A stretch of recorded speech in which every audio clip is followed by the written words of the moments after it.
पाली की सामान्य विशेषता से हम शुरू करेंगे और संपूर्ण पाली के बारे में एक एक बात स्पष्ट रूप से क्लियर करेंगे। तो सबसे पहले हम बात करेंगे कि पाली का प्राचीन नाम क्या था। तो हम देखेंगे पाली का प्राचीन नाम। प्राचीन नाम था पालिका। पालिका क्यों कहते थे? क्योंकि यहाँ पर पालीवाल ब्राह्मणों का निवास स्थान था। पालीवाल ब्राह्मण,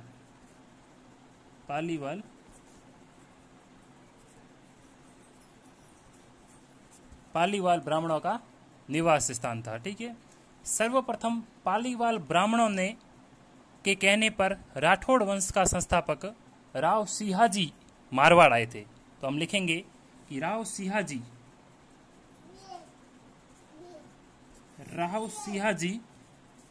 जो कि राठौड़ वंश के संस्थापक यह पालीवाल ब्राह्मणों के कहने पर मारवाड़ आए थे। तो हम देखेंगे राव सिंहाजी पालीवालों के कहने पर, पालीवाल ब्राह्मणों के कहने पर,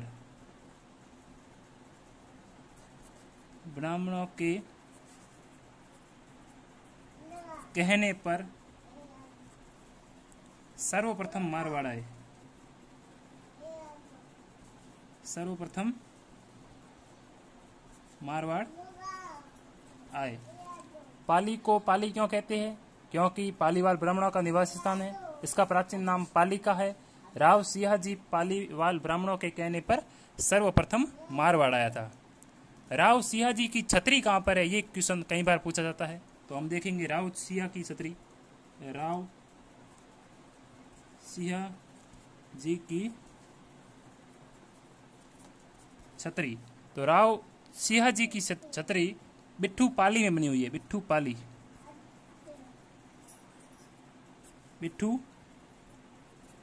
पाली में बनी हुई है। ठीक है। आगे बात करेंगे राव चंद्रसेन की छतरी।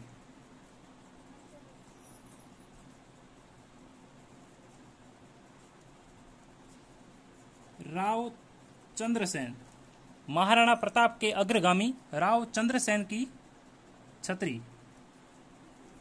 राव चंद्रसेन की छतरी यह भी पाली में है। सारण की पहाड़ियां पाली में, सारण की पहाड़ियां पाली।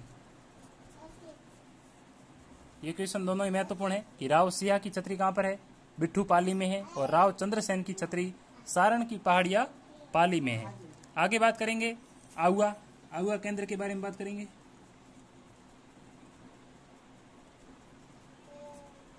आहुआ बहुत ही महत्वपूर्ण क्वेश्चन है आहुआ के बारे में। यह 1857 की क्रांति के समय, 1857 क्रांति का आहुआ, जो कि 1857 की क्रांति का प्रमुख केंद्र था। आहुआ के एक ठाकुर खुशहाल सिंह हुए राजा। आहुआ की बात आई है तो हम 3 युद्धों की बात करेंगे। बिछुआ, पहला बिथुड़ा का युद्ध, दूसरा चेलावास का युद्ध और तीसरा आहुआ का युद्ध। ये तीनों अंग्रेजों और ठाकुर खुशहाल सिंह के मध्य लड़े गए। तो हम एक एक करके बात करेंगे सभी की। बिथुड़ा का युद्ध सबसे पहले बात करेंगे। देखो इसकी ट्रिक है बिछुआ। 3 युद्ध लड़े गए। बिछुआ, पहला बिथुड़ा का युद्ध, चेलावास का युद्ध और आहुआ का युद्ध। चेलावास के युद्ध को काले गोरों का युद्ध कहते हैं। सबसे पहले बात करेंगे बिथुड़ा के युद्ध की। तो बिथुड़ा का युद्ध आपके हुआ 8 सितंबर को। 8 सितंबर को 1857 को यह ठाकुर खुशहाल सिंह और अंग्रेज मैक मौसम के मध्य लड़ा गया।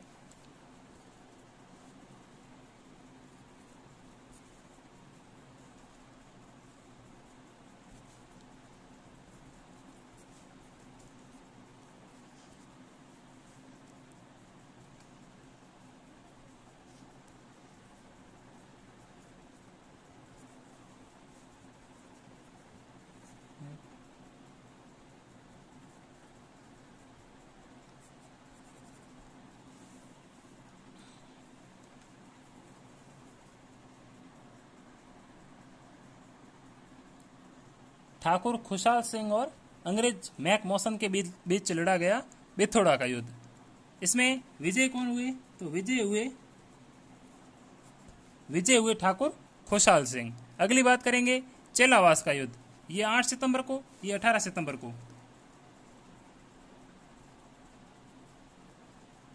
18 सितंबर 1857 को, 1857 को कौन सा युद्ध है? चेलावास का युद्ध।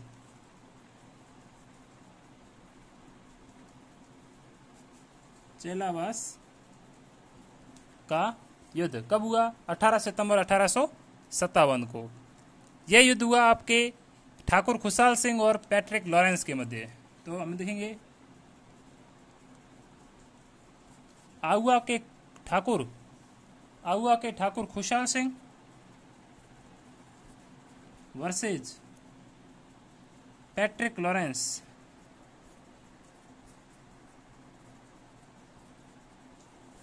पैट्रिक लॉरेंस के मध्य हुआ।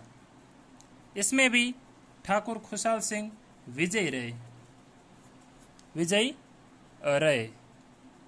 और इसे, ये महत्वपूर्ण लाइन है कि इसे काले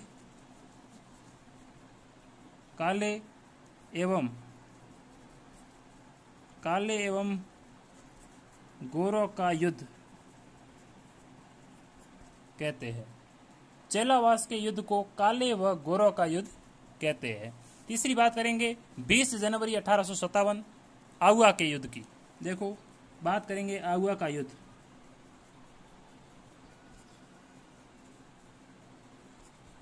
आहुआ का युद्ध यह हुआ 20 जनवरी 1858 को।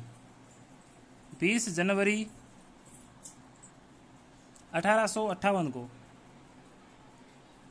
1858 को यह ठाकुर खुशहाल सिंह और जनरल होम्स के बीच लड़ा गया। देखो, ठाकुर खुशहाल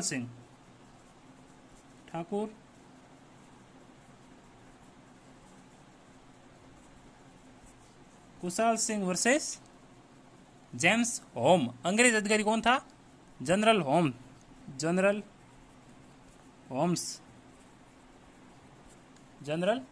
होम्स के मध्य। इसमें देखो, ठाकुर खुशहाल सिंह की पराजय हुई और जनरल होम्स की विजय हुई। तो देखेंगे विजय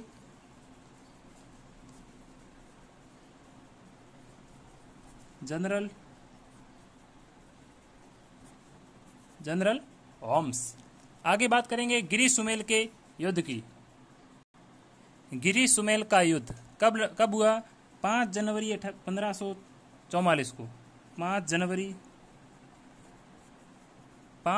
1544 को। 1544 को कहां पर? जैतारण पाली में। जैतारण पाली में हुआ। और किस किस के मध्य हुआ? तो देखो आप, राव मालदेव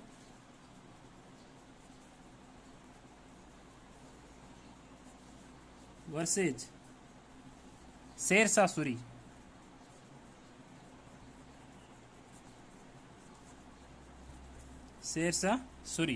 राव मालदेव के 2 सेनापति थे जिनका नाम था जेता और कुंपा।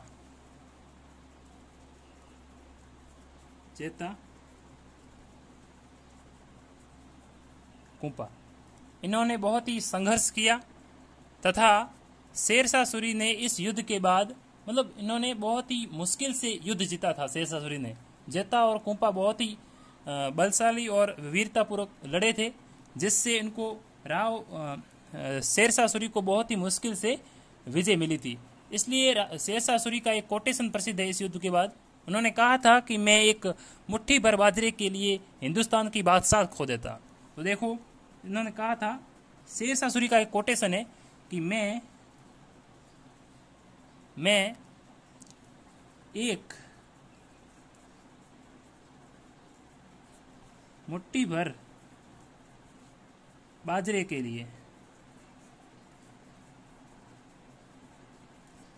लिए हिंदुस्तान की बादशाह खो देता।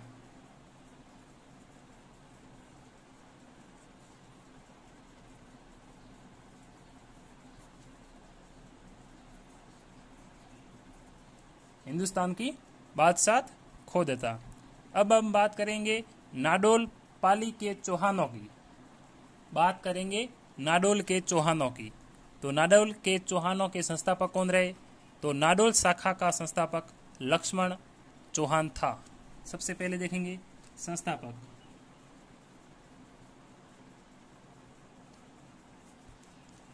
नाडोल में चौहान वंश का संस्थापक कौन था?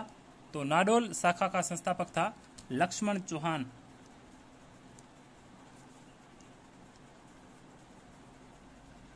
लक्ष्मण चौहान। देखो नाडोल में चौहान वंश की स्थापना कब हुई? तो इसने स्थापना की थी 960 ईस्वी में।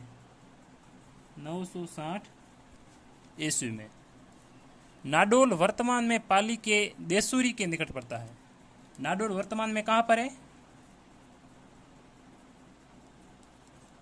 देसूरी पाली में पड़ता है। जो देसूरी जो दर्रा है वो पाली व चार भुजा को जोड़ता है। और नाडोल के चौहानों की कुल देवी देखो हम, नाडोल के चौहानों की कुल देवी आशापुरा माता।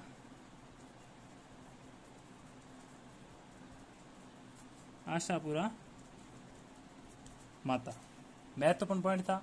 नाडोल के चौहान, संस्थापक लक्ष्मण चौहान, स्थापना हुई 960 ईस्वी में। नाडोल वर्तमान में देसूरी पाली में पड़ता है। और नाडोल के चौहानों की कुल देवी है आशापुरा माता। पाली जिले की बात आए और उसमें सुगाली माता न पढ़ा जाए, ऐसा हो नहीं सकता। तो सबसे पहले हम बात करेंगे, देखो सुगाली माता। सुगाली माता, इनके बारे में क्वेश्चन एग्जाम में कई बार आता है। तो देखो इनका जो मंदिर है, सबसे पहले देखेंगे मंदिर आहुआ पाली में था। आहुआ पाली में है।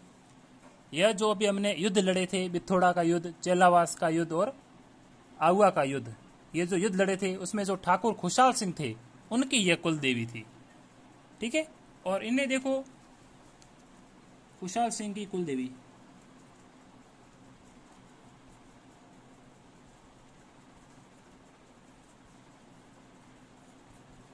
खुशहाल सिंह की इष्ट देवी थी। खुशहाल सिंह ने जो विजेता हासिल की थी वो इन्हीं की कृपा से उन्हें विजेता मिली थी। इन्हें 1857 की कुल देवी कहते हैं। 1857 की क्रांति की देवी कहते हैं। सुगाली माता को 1857 की क्रांति की देवी कहते हैं। यह खुशहाल सिंह चंपावत थे, तो ये चंपावतों की कुल देवी है।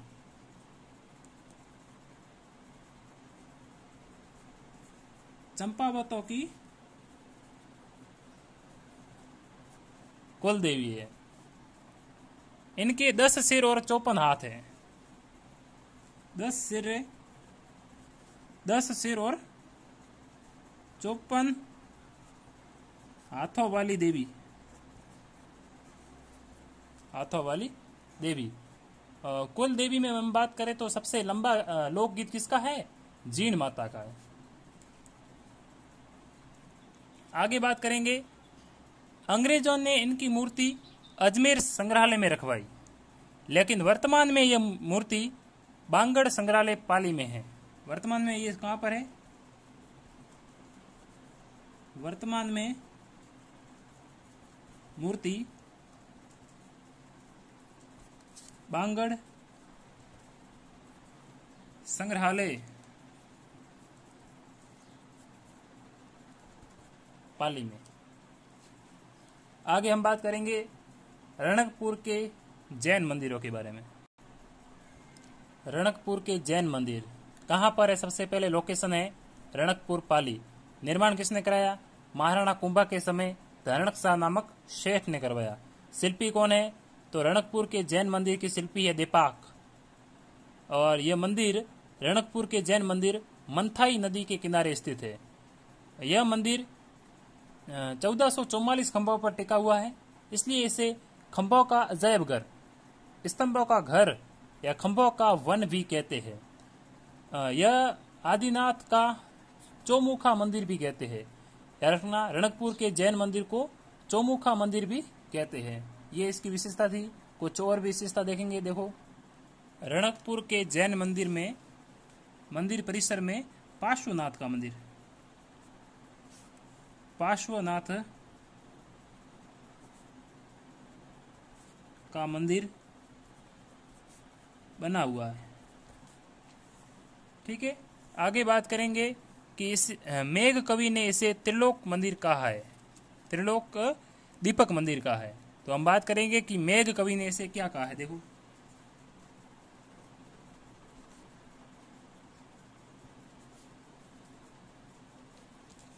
मेघ कवि ने इसे त्रिलोक दीपक मंदिर कहा है, त्रिलोक दीपक मंदिर, त्रिलोक दीपक मंदिर कहा है। कवि मेघ ने रणकपुर के जैन मंदिर को त्रिलोक दीपक मंदिर कहा है। आगे बात करेंगे कुड़की पाली, कुड़की पाली, यहाँ पर 1498 ईस्वी में मीराबाई का जन्म हुआ था। यहीं पर मीरा गढ़ बना हुआ है। बात करेंगे 1498 में जन्म किसका, मीराबाई का, और मीरा गढ़ भी यहाँ पर बना हुआ है।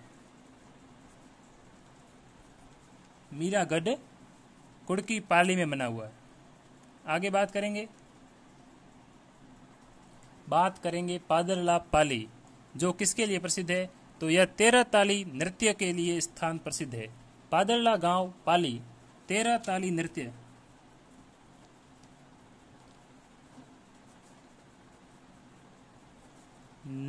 के लिए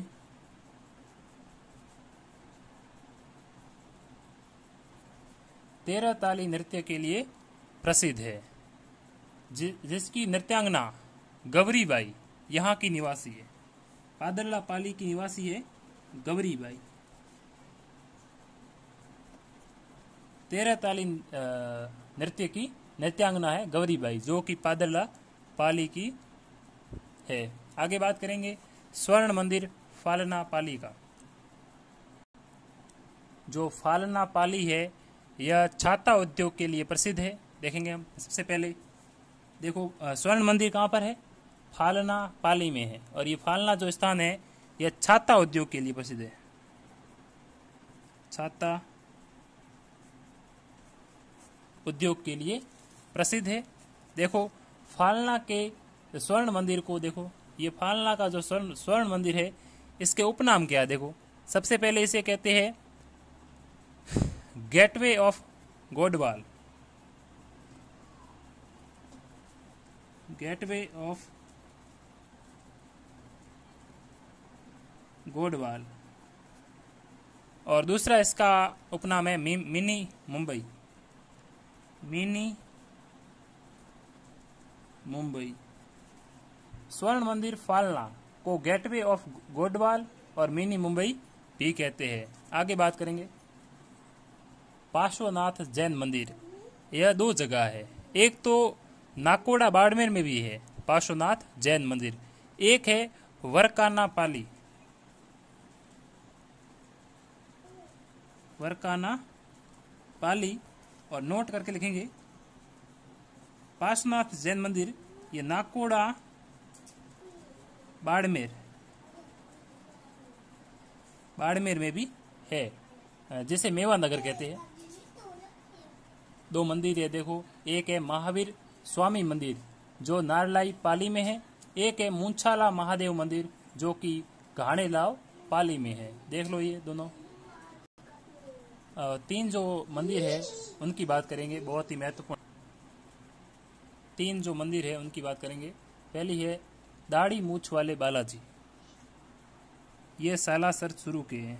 मंदिर कहाँ पर है, सालासर शुरू। दूसरी बात है दाढ़ी मूछ वाले राम लक्ष्मण का मंदिर, यह है खेतड़ी झुंझुनू में। कहाँ है, खेतड़ी झुंझुनू में। दाढ़ी मूछ वाले राम लक्ष्मण का मंदिर खेतड़ी झुंझुनू में है। और तीसरी बात करेंगे दाढ़ी मूछ वाला शिवलिंग, यह सिवाड़ सवाई माधोपुर में है। सिवाड़ सवाई माधोपुर में। अंत में हम पाली के संपूर्ण भूगोल की बात करेंगे कि भूगोल की दृष्टि से पाली का क्या महत्व है। सबसे पहले देखेंगे शुभंकर।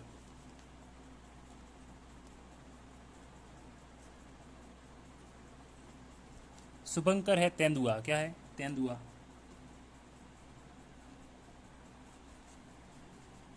पाली जिले का जिला शुभंकर क्या है? तेंदुआ है। अब बात करेंगे पाली के उपनाम।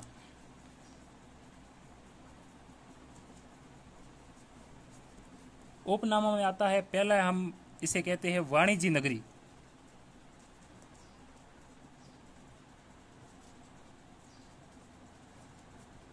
वाणिज्य नगरी। दूसरी है पालीवाल ब्राह्मणों की नगरी। पालीवाल ब्राह्मणों की नगरी।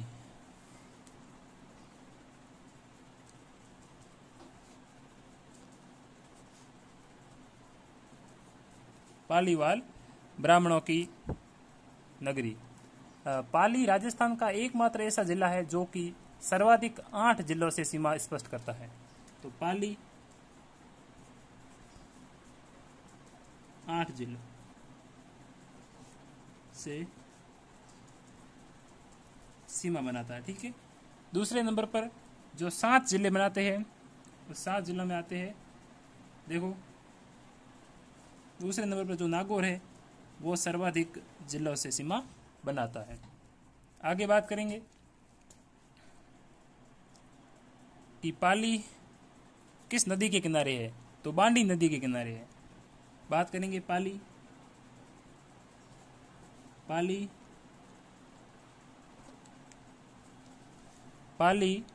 बांडी नदी के किनारे है।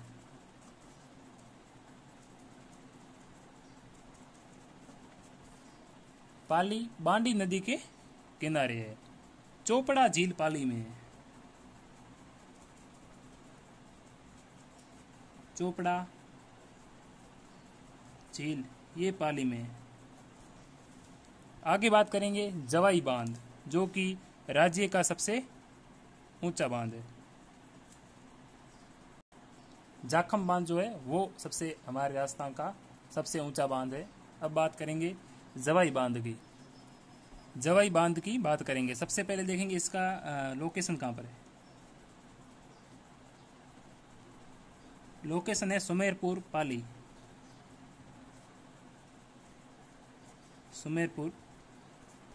सुमेरपुर पाली में है। दूसरी बात करेंगे निर्माण। 1946 में महाराजा उमेद सिंह।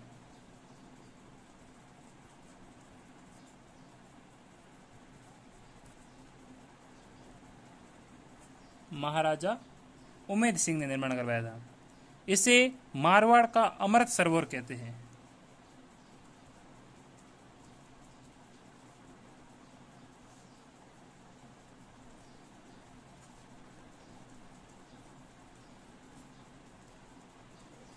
मारवाड़ का अमृत सरोवर कहते हैं इसे। इसके इस बांध के इंजीनियर देखो,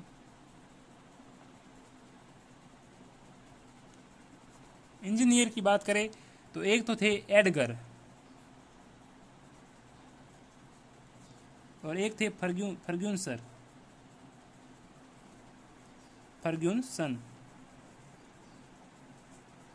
दो थे एडगर और फर्ग्यूसन। सिंचाई देखो, सिंचाई पाली और जालोर जिले में होती है। पाली और जालोर 2 जिलों में जवाई बांध से सिंचाई होती है। आगे बात करेंगे जवाई नदी की। सबसे पहले बात करेंगे उद्गम।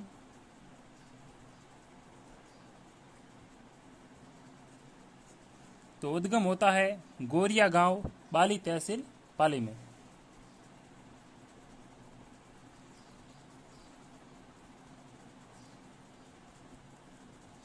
गोरिया गांव, पाली तहसील,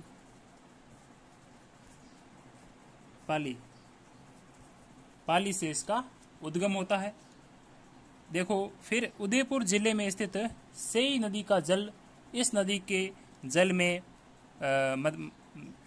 नदी में डाला जा रहा है।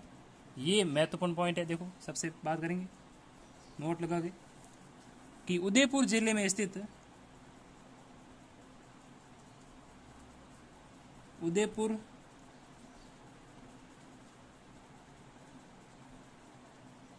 जिले में स्थित सेई जल सुरंग, सेई जो नदी है, सेई नदी का पानी सुरंग के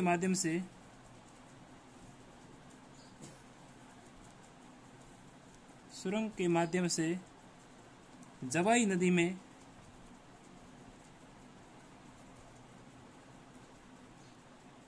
डाला जाता है।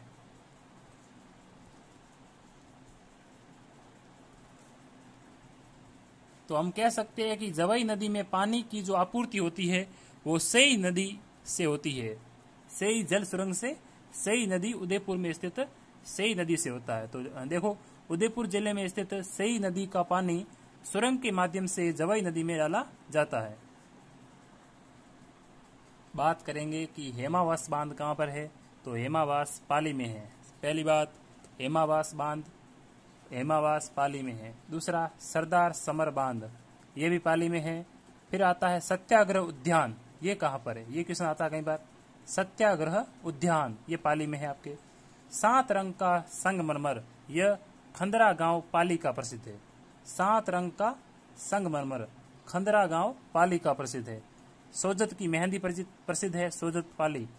महाराजा उमेद मिल्स, यह पाली में स्थित राज्य की सबसे बड़ी सूती वस्त्र मिल है। तो हम देखेंगे पाली में स्थित राज्य की सबसे बड़ी सूती वस्त्र मिल मतलब राज्य में स्थित सबसे बड़ी सूती वस्त्र मिल है महाराजा उमेद मिल्स। कहाँ पर है, पाली में है। फिर बात करेंगे देश का प्रथम इंटीग्रेटेड टेक्सटाइल पार्क, ये पाली में बना हुआ है, पाली में बना है। और अंतिम बात करेंगे कि राजस्थान में सर्वाधिक जैन तीर्थस्थल पाली में है। राजस्थान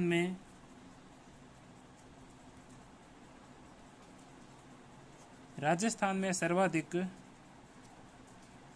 जैन